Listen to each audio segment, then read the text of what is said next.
build a brand from scratch. I'm Jedrick Escueta and gonna build a brand from scratch. 3 years ago, nag-start kami mag-branding and it failed. Siguro, sobrang daming lessons na napulot ako doon to the point na napunta kami sa printing industry.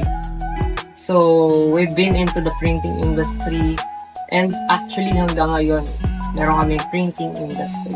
So ngayon, dumadami yung customers namin, dumadami yung tao namin. People behind the printing industry na meron kami.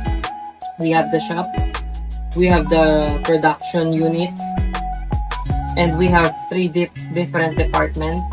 1 admin, 2, yung tagapag-manage ng team, yung tagaluto, and so on and so forth. So, the thing is, dito kami dinala ng branding, guys. Nag-fail ako, hindi ako sumuko, and right now, andito ako ulit.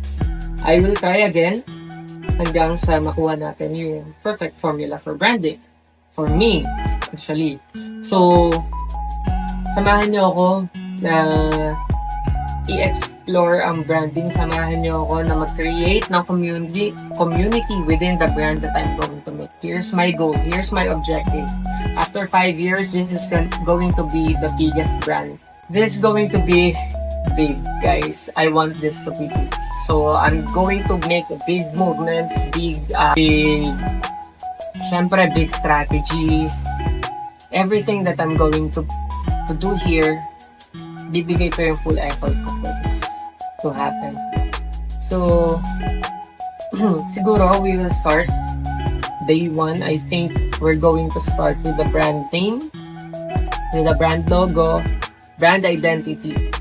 And after that, that's day 1, brand name and brand logo. Day 2 is the brand identity, the case study behind the brand.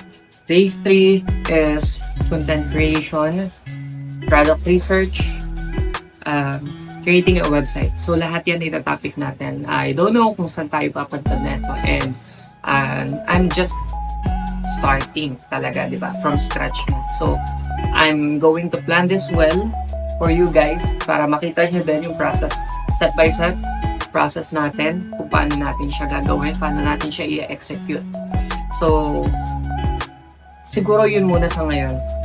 And see you on the next video.